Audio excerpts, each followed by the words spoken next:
Hey y'all, so we are at season 3 of the Real Housewives of Salt Lake City. This is my review for episodes 1 and 2.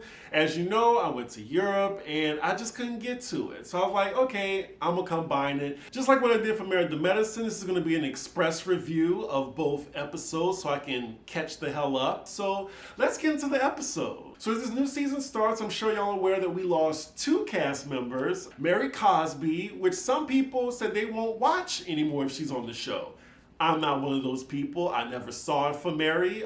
Good Riddance by Ashley, by Felicia.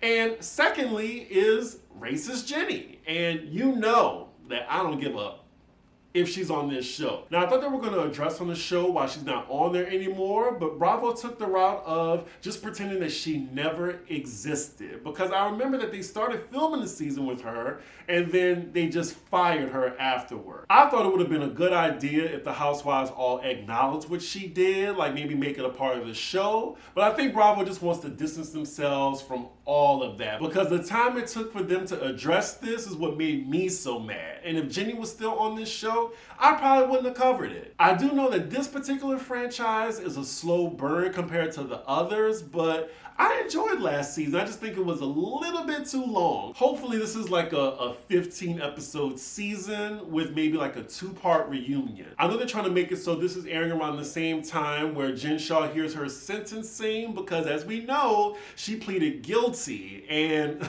with that in mind, like watching this, I'm sure it didn't age well for her. So the first episode of this season opened with a bunch of flashbacks, which I think was brilliant on production's part, because it shows where the ladies started and where they are now. First, they start out with Jen saying how rich she is, how she lives this wonderful life, and you know where she is now. And then we see Lisa and Meredith's friendship, you know, how great they were like sisters. You see where they are. And then Whitney and Heather, which is the saddest news to me, which I heard that they aren't even speaking right now, which is crazy. We then get a glimpse of what happens in the season, which is absolute chaos. And yeah, now we get to present day. So already we see the alliances have definitely shifted. We see Lisa meeting up with Heather of all people, and Jen meeting up with Meredith. Like, if you saw that last reunion, I would have never thought Jen and Meredith would have got together. But Lisa was such a bad friend that Meredith went to Jen of all people, like a criminal. It just makes me look at Meredith different, because she said all that hoopla about Jen being guilty, she can't be associated with her, and now they at this spa or something in the pool together like toasting. As far as Lisa talking to Heather, she's just desperate because she has nobody. Because I remember she didn't care for Whitney or Heather. Jen ain't talking to her. And now her friendship with Meredith is ruined. So she knows she needs an ally by any means necessary. We see Jen talking to Meredith about her court date coming up, and she's hosting the first event where all the ladies are going to see each other for the episode. It's going to be her husband, Coach Shaw's birthday party.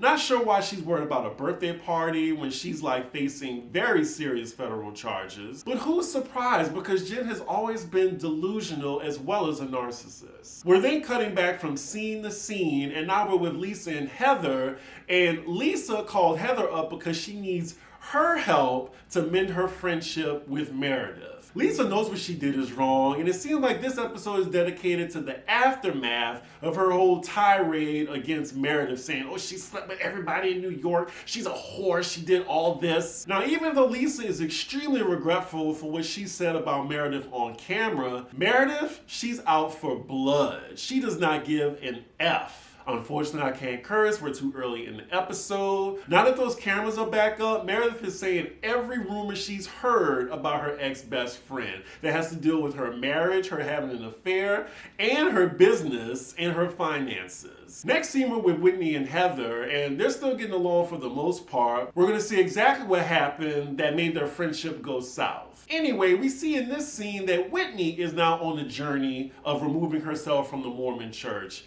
I mean, it's a plot line, and she's getting Heather's 2 cents because that's been Heather's plot line since season 1. So next scene we're with Jen, we're catching up with her. We see that she downsized her house. She's renting again. It's half the size of her last rented house. We see how small her closet is now. I don't feel sorry for her at all whatsoever. And it's just puzzling to me how she's just still in good spirits. She can even joke about being on trial. It's crazy. I want to see how much of a joke it is to her when the judge sentences her to 10 years in prison. So then she's talking to her husband about the party coming up. They're going to be saving by having it at a friend's house as the venue. And the theme is Harlem Nights. Harlem Nights in Utah. Okay, I mean, her husband at least was thinking the same thing I'm thinking. Like, where are the black people to fill up this party? Because you having a Harlem Nights party with nothing but white people, that's a little tone deaf. But her solution to that is inviting a bunch of black people Coach Shaw knows, as well as his family. Later on, she's talking about her trial, and she's the only defendant left who has not gone to trial. Every other defendant has pled guilty or taken a plea deal. She's saying in her confessional, oh, I'm not taking a plea deal. I'm innocent. That did not age well, as we can see. Like, she's a pathological liar. Throughout this season, I'm sure there's going to be a lot of contradictions on her part to what we see now, present day. Next scene, we're with Meredith and her husband and child. They got another new house. Not sure if they're renting or not. It's so crazy seeing how her and her husband are just so lovey-dovey these days. It is a complete 180 from season 1. They had the coldest marriage, and now it's like they're really back on track. She also updates us that they're empty nesters, their children are out the house. I'm just glad we don't have to deal with her annoying privileged ass son, Brooks, and his annoying ass accent. But anyway, we still see that Meredith cannot stop talking about Lisa. Like, she is disparaging her name anytime she is on camera. Lisa, she really messed with the wrong one because she hit a nerve. Like, Meredith is on a warpath. She's now telling her husband, how can she question you? I mean, what does her husband do? Lord, she went in on poor Lisa Barlow's husband. That man has not bothered anybody. He's being used as collateral. She's like, what is her? She's like, what does her husband do? She's like, what does her husband do? All he does is follow her around. If you're just joining me and you're not familiar with my Salt Lake City reviews, Meredith reminds me of a short-circuiting android. That's how she talks. My name is Meredith and I'm mad at Lisa. But yeah, production is really giving us the receipts. Like, really, Lisa Barlow's husband, all he does is follow her around. Like, he's like a glorified assistant to her. And now she's talking about Lisa's tequila business, and she says there's actual SEC documents, like, that's available for public record to show that they're in debt. And you know, shady ass production, they put it up too. I wish I could say I felt sorry for Lisa, but she did it to herself. And then the cherry on top is, in Meredith's confessional, she insinuates that Lisa is having sex for money. Ooh, child, Meredith gives no fucks. So next scene is the day of the Harlem Nights party in Utah. Why does Jen have glam? Who's paying for it? She can't do her own makeup? I don't know, maybe Bravo paying for it or just taking it out her check, because they know that without Jen, they don't have a show this season. So they're at the house that Coach Shaw's party's being held at. It's Angie's house. I'm not sure if she's the new friend of. They don't let us know. But I know this season they have at least 1 or 3 friends of. I'm like, out of these 3 women, none of them were interested enough to be put on as full time. That's crazy. I don't know what they're going to do next season, because Jen Shaw's going to be in jail, and then without her, this is going to be a boring show. This might be the last season. Anyway, we see guests arriving to this party, and this is another roaring 20s party, and I'm over it. Like, if they would have said Great Gatsby on here, I probably would have cut my TV off. I do know one thing though, it's not a Harlem Nights party. So the whole cast is there, and the main awkwardness is just between Lisa and Meredith. So side note, fun fact, this big baby person who's friends with Coach Shaw and is like trying to put the moves on Heather, I know him. We went to college together at LSU. I think he was the neighbor of one of my best friends at one of the campus apartments I used to go to all the time. He was a big college basketball star. I don't know him personally, but he was definitely popular on campus. Because back then, or even present day, LSU treats their athletes like royalty. But anyway, child, Heather's mouth is watering for a black man, and I ain't mad. My mouth waters too. So the party's going along fine. There's no drama so far. Looking at Coach Shaw in his confessional, it really seems like he has his wife's back. Like, he might not leave her after all if she just goes to jail for 5 years. Now, if it's over 5 years, I don't know. We'll see if his tune changes. So far, it looks like the main conflict at this party is the fact that Lisa and Meredith are within the same vicinity of each other. Their husbands already talk to each other, but the ladies haven't yet. So they were with the other ladies talking, and they're just noticing how stressed out Jen must be, and they're thinking, oh, we should have a little getaway. And Whitney suggests Arizona. I'm thinking there's either Phoenix or Scottsdale, but Arizona? I'm guessing that's Miami for people that live in Utah. After that, we then see Lisa finally confront Meredith and just says, oh, can we talk, another time? We don't have to talk tonight. I just want to clear the air. We see Meredith being just super cold towards her. We cut to her confessional and she's saying, you had 2 months to talk to me. I'm guessing insinuating that when cameras were down, she wasn't even worried about mending their friendship. But now that the cameras are up, now you in my face. Meredith has full reign to be mad at Lisa. Get your revenge, girl. Be petty as you want. Look, I would be petty too. Meredith then agrees with Lisa to talk at a later date. Lisa then says hello to Meredith's husband. She even hugs him, then starts to have a full-blown conversation with him, just making excuses and apologizing for her behavior. I'm like, this is extremely inappropriate. And from the looks on Meredith's face, she's getting increasingly annoyed. Like, really, all she had to do was just tell Seth hi and bye. Child, Lisa is just going on and on, just talking. I mean, no one knows what I'm going through, and trying to just squeeze out as many tears as she can. Like, her voice is breaking. Seth just looked like he's trapped. He's just like, like he's trying to get out the conversation. So once finally Lisa finishes talking to him, she goes up to her husband and is like, is it okay? Can we leave? Can we go? I'm fine. Like, it seems to me that from that exchange, Lisa didn't take any accountability. Like, don't make excuses for why you said what you said. Just acknowledge what you said and apologize, and that's it. Like, don't talk this man's ear off of what you're going through, because I promise you, he doesn't care. It still mostly seems that Lisa's just sorry that she got caught saying what she said. So then afterwards, we see Lisa and her husband leave the party, and that is where the episode ends. This was a decent premiere, like it was just catching up with the other ladies. I would have been happy if they at least addressed what happened to racist Jenny, but it's whatever. So on to episode 2. So episode 2 opens up with the taglines, and they're pretty lame. Like, the best one, I would say, is Lisa's. The only way I'll have your back is if you don't stab me in mine. It went somewhere like that. And then, surprisingly, Jen, I'm fighting for my life, not your approval. You damn right. So it opens with Jen visiting her mom, and she's discussing the trial, and she says that her son, her youngest one, is going through it. She even says that her husband walked in on him crying.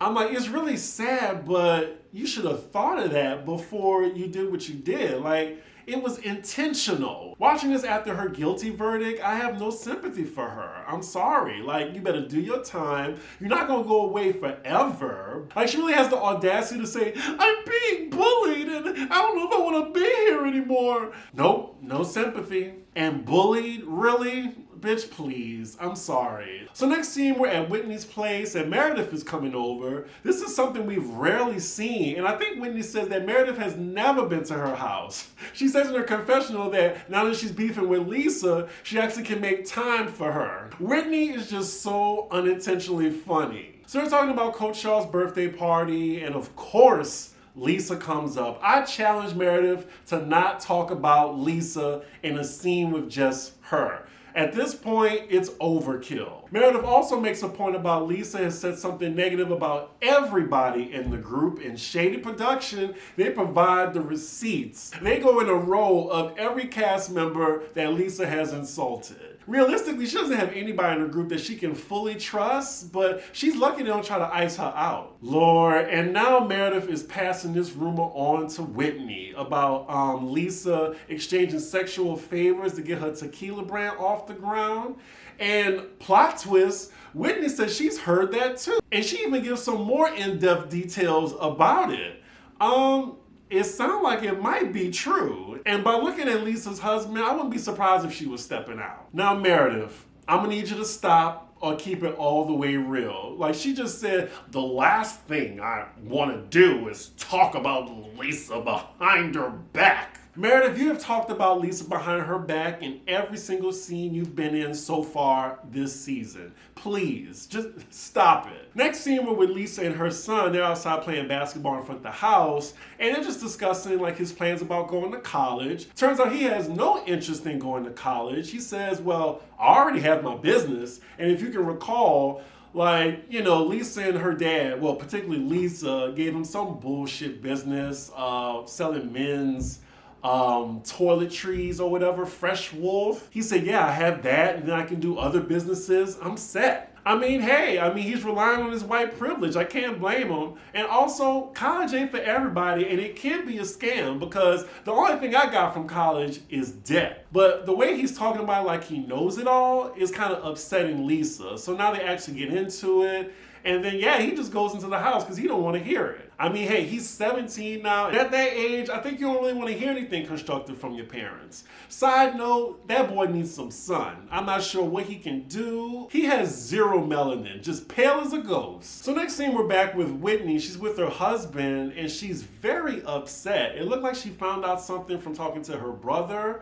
It has to do with her being abused in some way. She doesn't go into detail, but I don't know, like, it looked like she's really not ready to give explicit details. Yeah, I'm sure, you know, unfortunately, in abuse cases, 9 times out of 10, it's a family member. So I can understand how devastating that can be. But I'm sure later in the season, or perhaps the reunion, she might be at that point where she can disclose that information. So next scene, it's the day the ladies go to Arizona. We see all of them packing. Jen is organizing a lingerie party. It's called the Garbage Trash Whore Party, and I'm sure it has something to do with Lisa's tirade against Meredith, which is very messy and shady on her part. They then show a bunch of the other ladies in their confessionals saying that they're not that thrilled to go to Arizona. And Heather even says it's just Utah Part 2. It's just hotter with more white people, if you can believe it.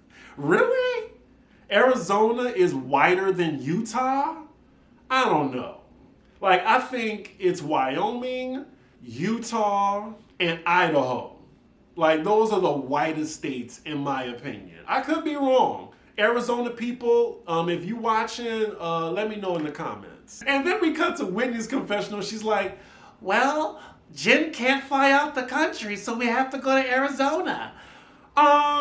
Whitney, there are other places in the United States that you can go. I mean, there's New Orleans, there's Miami, even Seattle. Well, Seattle's probably cold. Maybe Memphis, Atlanta. I don't know, maybe that's too colored for them. So Lisa and Whitney arrive at the house first. It's really nice and immaculate. It has like a huge foyer. And Whitney says it reminds her of Mary. At least they're not pretending Mary didn't exist. And then production inserts an image of Mary saying, women. I think that is my favorite Mary moment. Women. So a little later, we see Lisa and Whitney bonding by the pool. Whitney even discloses to Lisa what she's going through. The topic eventually takes a turn to Lisa discussing Meredith. And as they're talking, we see the rest of the ladies arrive. The energy is still awkward between Lisa and Meredith, and I'm over it already. This better not be all season, because this is Malaysia and Brandy from Basketball Wives all over again. We better see some new conflict and fast. Next, the ladies' first activity together is seeing a shaman, another reality TV trope that I am very tired of. They doing a lot of Nam Yo Ho Ringe Kyo shit. Meredith gets to the activity late, and they have her sitting next to Lisa, of all people, which I'm sure was intentional. As this activity is going on, we see Jen in her confessional crying as if she a victim of some shit. Next. After it's over, Meredith does apologize to the group for being late. She blames it on anxiety and what all happened on the last group trip. She mentions during that trip that her father's death was weaponized against her. Was it? And was it all Lisa's fault? I feel like Heather and Whitney were the ones questioning Meredith about that, but she's not holding a grudge against them. She also says it just didn't feel like a safe space to her. And then Lisa tells her, well, I used to feel like I was a safe space for you. I'm sorry. Meredith snaps back immediately. You are not a safe space for me. Lisa clarifies and says, well, I meant back then. Now, it looks like Lisa was actually trying with Meredith, but after that, she gets up and goes into the house. Meredith then tells the other ladies, well, I'm not gonna lie. Heather then gets up to go after Lisa, and is it just me, or does Meredith and Jen's friendship get on anybody else's nerves? I just feel like it's so fake and disingenuous. Like, just last season, she wanted nothing to do with Jen. Like, she was a guilty bitch to her. And Jen was pretty much a sociopath for the past 2 seasons to Meredith. So I'm just not buying that friendship that they have. So later on, it looks like Heather is successful. Lisa comes down to dinner to join the other ladies. Meredith asks everybody what did they release during the shaman activity since she was late to it. After Jen spews her sob story bullshit, Whitney then shares with the other ladies what she's going through. Now, what was very interesting in this scene is Heather's response to what Whitney said. She was like, you? And it seems like just from that response, something else is there. But that's where the episode ends. This episode, it was okay. Salt Lake City, like I said earlier, is a slow burn. I'm sure it's going to get better as the season progresses. I really need Lisa and Meredith to fix this relationship because I can't go like 2 or 3 more episodes of them beefing back and forth and talking about each other. It's getting tired and stale. We need some new beefs. Introduce the 2 to 3 friends of or something. But anyway, y'all let me know what y'all thought about these 2 episodes. I cannot wait for part 1 of the reunion tonight. Yeah, I know I'm late as fuck. But yeah, make sure y'all like, comment, and subscribe, and I will see y'all for the next episode. Bye.